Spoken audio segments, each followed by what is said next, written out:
یزید کی لشکر جو امام حسین کے مقابلے میں آیا، امام حسین کے لشکر کی تعداد 72 تھی، تو یزید نے 22,000. مجھے بتائیے 72 کا 22,000 سے کوئی مقابلہ ہوتا ہے؟ عمر بن سعد نے پھر عبید اللہ ابن زیاد کو لکھا کہ 22,000 بندے تھوڑے ہیں، کچھ بندے زیادہ بھیج. تو عمر بن سعد کو عبید اللہ ابن زیاد کہنے لگے کہ تو پاگل تو نہیں ہو گیا، 72 کے لشکر کا 22,000 بھیجا، اور کتنا بھیجو؟ تو اس نے کہا تمہیں یہ نہیں پتا یہ لوگ کون ہیں؟ یہ مولا علی شیر خدا کی اولاد ہے، ان میں ایک ایک شخص ایسا ہے جو 1,000 کے مقابلے میں لڑنا جانتا ہے. تو یہاں کمزوری دکھائی جاتی ہے. ہمارے بچے سمجھنے لگے ہیں کہ یہ شاید کوئی ایسی داستان ہے، اور اس طرح کا ماحول ٹی وی پہ میں دیکھ رہا تھا، اس طرح کا ماحول بنایا جاتا ہے جیسے کوئی خوف ہے. یعنی واقع کربلا کوئی ایسا واقعہ جسے دیکھ کے خوف طاری ہو جائے، بچے راتوں کو ڈریں. وہ اکیلے درخت دکھائے جا رہے ہیں اور تیر دکھائے جا رہے ہیں. او یار کیا قوم کی تربیت کر رہے ہیں؟ واقع کربلا حوصلے کا نام ہے، دلیری کا نام ہے. سنیں بات اصل میں کیا تھی، بڑے ٹھنڈے دماغ سے میری بات کو سمجھیے گا. حضرت مولا علی شیر خدا کے بعد مسلمانوں کے متفقہ امیر بنے تھے حضرت امیر معاویہ. انہیں امیر کس نے بنایا تھا؟ امام حسن نے، حضرت علی کے بڑے صاحبزادے. حضرت امام حسن نے ان سے صلح کی، انہیں خلافت دی. اور صحیح بخاری میں نبی پاک نے فرمایا تھا میرا بیٹا حسن سردار ہے، جب مسلمانوں کی جماعتوں میں لہو بہ جائے گا تو حسن ان کی صلح کرا دے گا. وہ صلح امام حسن نے کرائی. جناب امیر معاویہ امیر بن گئے. حضرت امیر معاویہ رضی اللہ تعالیٰ عنہ بڑا پیار کرتے تھے نبی پاک سے، بڑا احترام کرتے تھے حضور کے خاندان کا. ان کی جو اجتہادی خطائیں ہیں وہ اپنی جگہ پہ موجود ہیں. چونکہ امام حسن نے ان سے صلح کر لی، لہذا ہم بھی ان کے بارے میں کوئی جملہ کہنے کے مجاز، ہماری مجبوری امام حسن ہے. اس لیے کہ جسے امام حسن صحیح کہے پھر امام حسن کے ماننے والے کو اسے غلط نہیں کہنا چاہیے. حضرت امیر معاویہ رضی اللہ تعالیٰ عنہ کا جب وصال ہوا تو حضرت امام حسن پہلے ہی ان سے وصال کر گئے، آپ کو زہر دے دیا گیا، آپ شہید ہو گئے.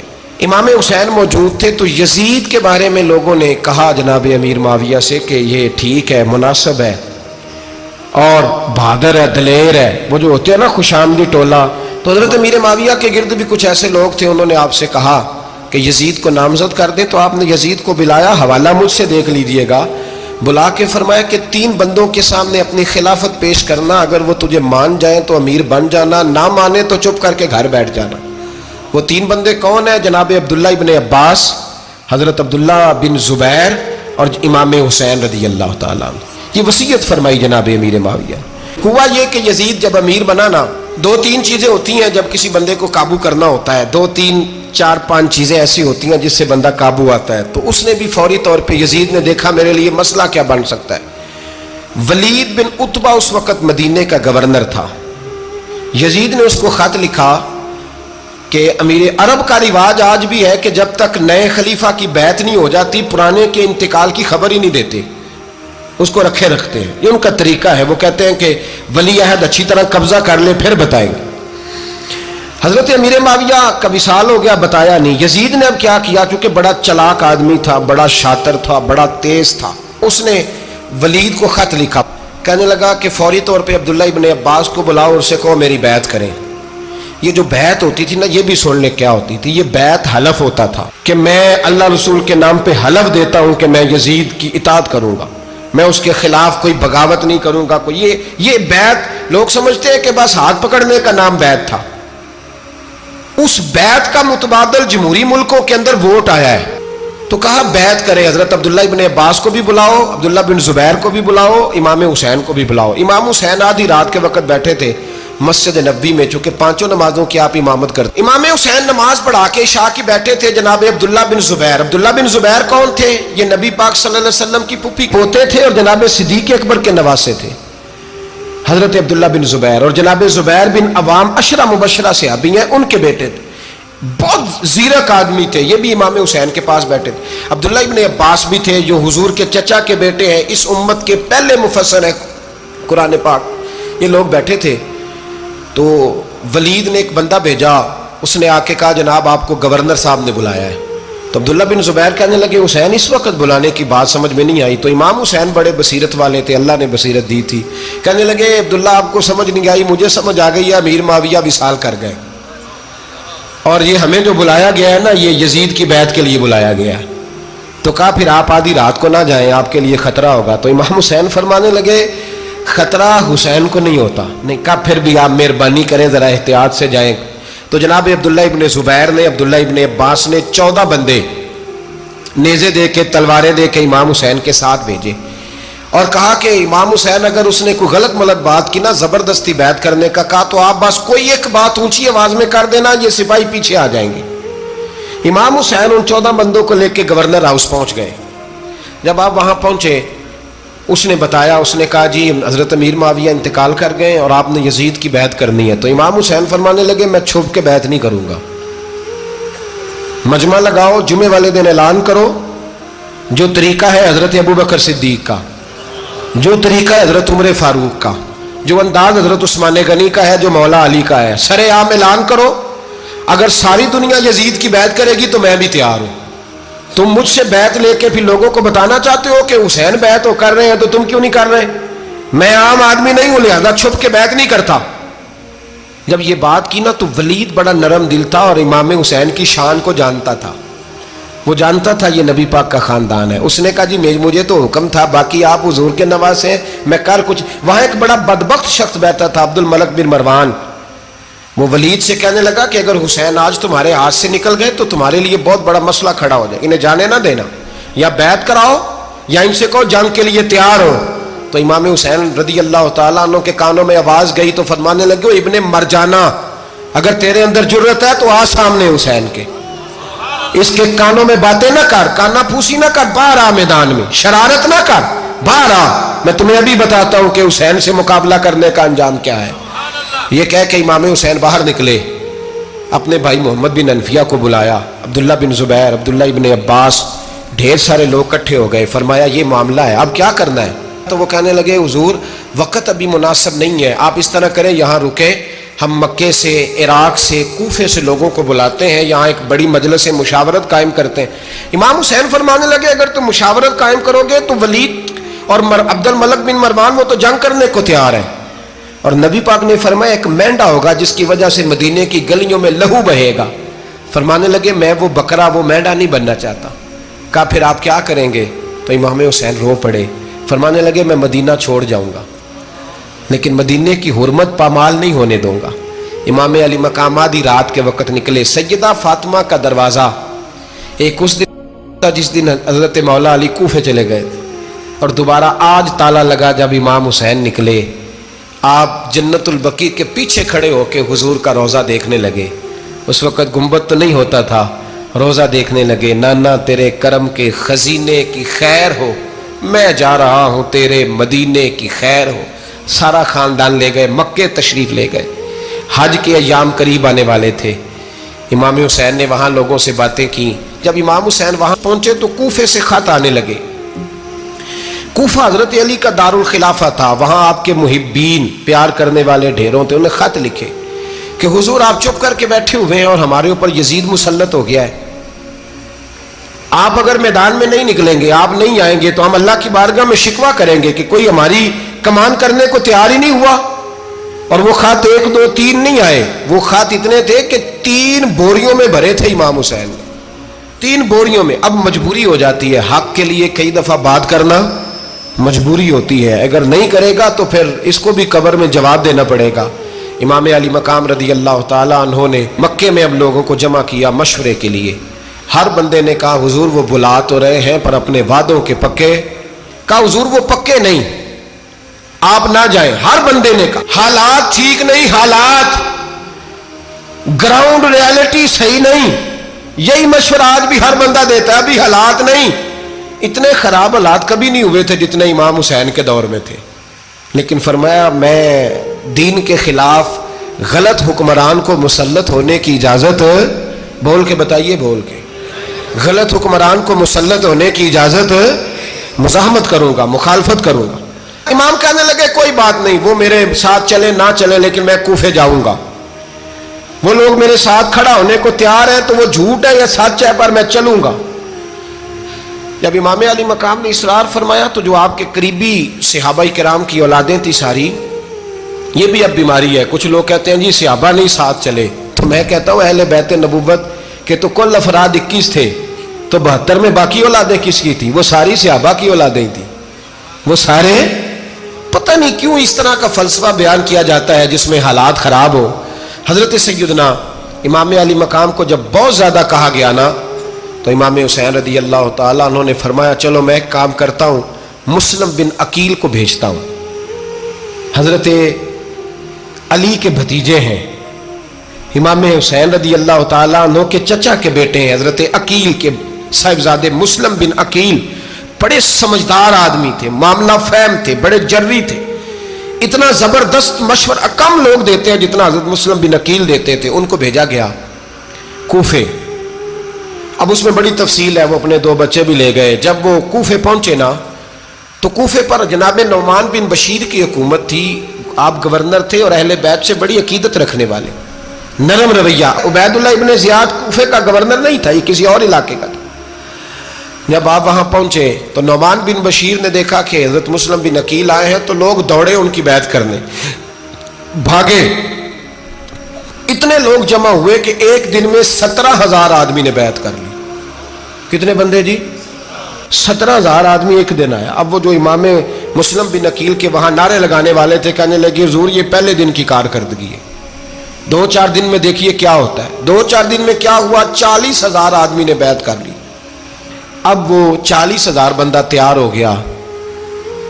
ادھر سے جو یزید کے وفادار تھے انہوں نے خط لکھا یزید کو کہ تو نے بڑا نرم آدمی گورنر بنایا ہے اور 40,000 بندہ چلا گیا حسین کی طرف. اگر ایک دن مسلم بن عقیل اور رہے تو جو تمہارا گورنر بیٹھے ہیں نا جناب نعمان بن بشیر، ان کو گورنر ہاؤس سے نکال کے مسلم بن عقیل قبضہ کر لیں گے. تو چپ کر کے بیٹھا ہے. یزید بڑا تیز تھا، اس نے ایک آدمی گھوڑے پہ دوڑایا. عبید اللہ ابن زیاد ایک اور علاقے کا گورنر تھا پر بڑا ظالم سا بدماش تھا، بڑا سخت گیر آدمی تھا. اس کو کہا کہ تو پہلے ایک صوبے کا گورنر ہے، جا تجھے دوسرا صوبہ بھی دیا. اس طرح کار فوری طور پہ کوفے پہنچ اور جا کے مسلم بن عقیل کو گرفتار کر، جو آدمی ان کا ساتھ پھر بھی دے اسے قتل کر دے. اس نے کیا کیا؟ وہ آدھی رات کو آیا، منہ چھپایا، جبہ پہنا. لوگ سمجھے امام حسین آ گئے. بہت سارے لوگوں نے اس کے نعرے بھی لگائے. وہ چپکے سے داخل ہوا اندر اور چپکے سے داخل ہو کے اس نے سب سے پہلا کام یہ کیا کہ نعمان بن بشیر رضی اللہ عنہ کو معزول کیا، کوفے کے گورنر ہاؤس پہ قبضہ کیا. پھر اس نے اسی وقت سوئے ہوئے سرکردہ لوگ، جس طرح ایک گاؤں کا چودھری دوسرے کا محلے میں قبیلوں کے جو لوگ تھے چودھریوں کو بلایا. کچھ کو سزائیں دیں، کچھ کو سخت کہا، کچھ کو ان کے عیب گنوائے کہ وہ تمہارا فلانا مسئلہ پھر خراب کر دوں گا. بلیک میل کیا. صبح ہونے تک حالات اگر تم نے میرے قابو میں نہ کیے تو یاد رکھنا بڑا مشکل ہوتا ہے حق پہ کھڑا ہونا.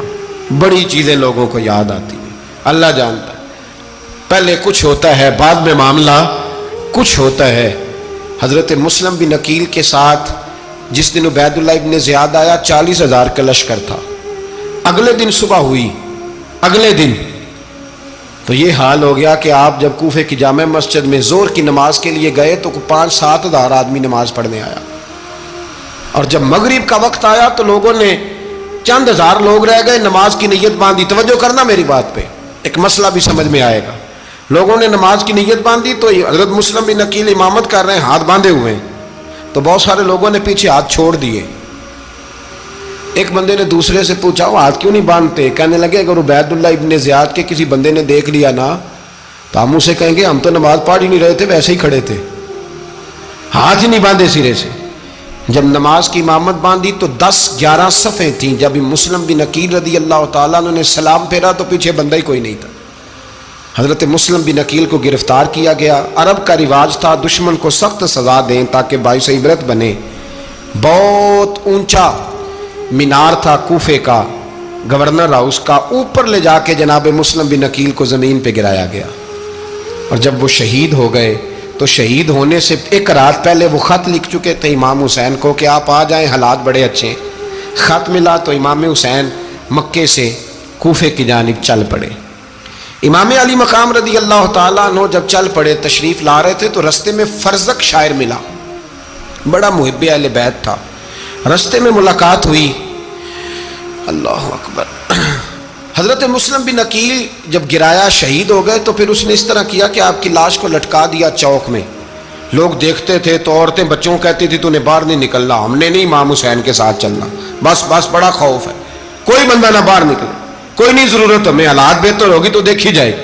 آج کتنے لوگ ہیں, کتنی دیگیں پکی, کتنی نیازیں بٹی, کیا کچھ ہوا. آپ ناراض نہ ہونا, میں آپ میں سے ہوں, آپ مجھ سے ہیں, یہ بات آپ کی نہیں میری سب کی ہے. آج بھی اگر امام حسین کے نام پہ جان دینے کی باری آئے گی تو دیگیں ہی رہ جائیں گی. ناراض تو نہیں ہو گئے آپ لوگ؟ فٹافٹ مائیں کہیں گی باہر نہیں جانا, بالکل پتر سانو کی لگے, سارا دن کوئی ہمارے لیے. وہ پیر صاحب تو کرتے رہتے ہیں باتیں, ان کا تو کام ہے, خبردار ہم نے نہیں جانا. دیگیں دینے کو سارے تیار ہیں, جانے دینے کو تیار ہونا.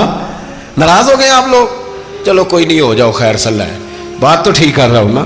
حضرت امام حسین رضی اللہ تعالیٰ عنہ نے فرزق شاہ رستے میں ملا تو امام حسین کو کہنے لگا کہاں جا رہے ہیں؟ فرمایا میں کوفے جا رہا ہوں. کہنے لگا حضور نہ جائیے گا, لوگوں کے دل آپ کے ساتھ ہیں, تلواریں آپ کے ساتھ نہیں. سیدنا امام حسین رضی اللہ تعالیٰ عنہ کو آ کے کہا حضور وہ سارے کوفے والے مانتے ہیں کہ بات حسین کی ٹھیک ہے لیکن آپ کی سپورٹ نہیں کریں گے. اور اگلی بات فرزق نے یہ کی کہ حضور میں حضرت مسلم بن عقیل کی لاش کو لٹکی ہوئی دیکھ کے آیا ہوں کوفے کے چوک میں. بڑا ہی خوبصورت فکرہ ہے امام حسین کا. فرمانے لگے میرا بھائی لٹکا ہوا تھا, کہیں کسی کے آگے جھکا تو نہیں تھا؟ لٹکا ہی تھا نا, کہیں جھکا تو نہیں کسی کے آگے؟ کہا حضور نہیں. تو آپ فرمانے لگے اگر مسلم بن عقیل لٹک گیا تو حسین بھی لٹک جائے گا, لیکن جھکے گا. حضرت امام حسین تشریف لائے, بچوں سمیت آئے. حر بن یزید ایک شخص تھا. حر بن یزید ایک مختصر سا لشکر لے کے اس نے امام حسین کو ایک جگہ پہ روکا, پھر دوسری جگہ پہ روکا, بالآخر تیسری جگہ پہ روکا. تو امام حسین نے فرمایا جگہ کون سی ہے؟ کہا حضور کرب و بلا. فرمایا بس یہی خیمے لگا دو, یہی. حضرت سیدہ زینب نے پوچھا امام حسین سے کہ سارے زمانے نے روکا ہے, ٹھیک ہے آپ حق پہ ہیں, یہ بھی سب نے کہا آپ حق پہ ہیں, پر روکا بھی سب نے, آپ روکے کیوں نہیں؟ تو ابن کثیر اور ابن اسیر لکھتے ہیں کہ امام حسین رو پڑے, کہنے لگے بہن میں رک جاتا پر میں نے رات کو نانا مصطفیٰ کو خواب میں دیکھا ہے. تو حضور نے فرمایا حسین اگر آج یہ رواج پڑ گیا نا یزید جیسے لوگوں کا تو قیامت تک پڑا رہے گا. پھر لوگ کہیں گے کوئی نکلا نہیں تھا تو ہمیں بھی نکلنا, پھر لوگ ظالموں کے سامنے گردنیں جھکانے کے عادی ہو جائیں.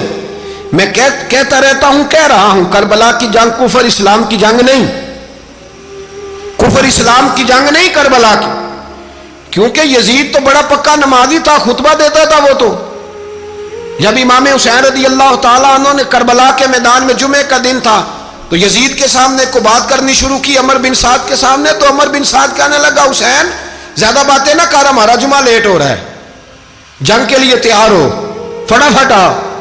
اہل بیت نبوت کو قتل کریں گے اور قتل کے بعد پھر نماز پڑھیں گے اور پھر کہیں گے اللہم صلی علی محمد وعلی آل محمد, اسی نماز میں پھر درود بھی پڑھیں گے. یہ کیسا مرتبہ ہے, کیسا انداز ہے, دوستی قاتل سے بھی مقتول سے یارانہ بھی. امام حسین نے حر بن یزید امام حسین سے کہنے لگا مجھے حکم ہے آپ کو روکنے کا, آپ آگے نہیں جا سکتے. امام صاحب نے فرمایا وجہ زمین اللہ کی ہے. اس نے کہا آپ بیعت نہیں کر رہے, یزید کی حالات آپ کے حق میں درست نہیں ہیں, آپ نہیں جائیں گے. امام روک گئے. ظہر کی نماز کا وقت ہوا تو حضرت علی اکبر امام حسین کے بڑے صاحبزادے انہوں نے اذان ظہر پڑھی تو حر بن یزید کے لشکر نے امام حسین کے پیچھے نماز ادا کی. کہا بھئی تم مقابلے میں آئے ہو, نماز پیچھے پڑھتے ہو؟ کہا حضور مقابلہ تو تلواروں سے کر رہے ہیں پر ہمارا دل تو مانتا ہے نا کہ مصطفیٰ کا نواسہ بڑی شان والا ہے. حر بن یزید نے 3 نمازیں لشکر سمیت امام حسین کے پیچھے پڑھی ہیں, 3 نمازیں, ظہر اثر اور مغرب. پھر امام حسین کے سامنے شرائط پیش کی کہ آپ کو یہاں گھیر لیا گیا ہے, یہاں آپ بیعت کریں گے, یہاں جنگ کریں گے, 2 ہی باتیں. امام حسین نے فرمایا نہیں بھائی بیعت تو میں نہیں کرتا, اس کے علاوہ تم جو کہتے ہو میں کرنے کو تیار ہوں. اس نے خط لکھا, عبید اللہ ابن زیاد کو ایک بندہ دوڑایا پیچھے, کوفے چند میل پہ کوفہ تھا. کہا وہ نہیں مان رہے, کیا کرنا ہے؟ تو حسین ابن علی ہے, میں زیادہ دیر انہیں روک بھی نہیں سکتا. انہوں نے پیغام دیا حر بن یزید کو کہ کرنا کچھ بھی نہیں, ان کا پانی بند کر دو, بلیک میل کرو, کھانا پانی نہیں ملے گا, چھوٹے چھوٹے بچے ہیں, خود ہی مان جائیں گے. حضرت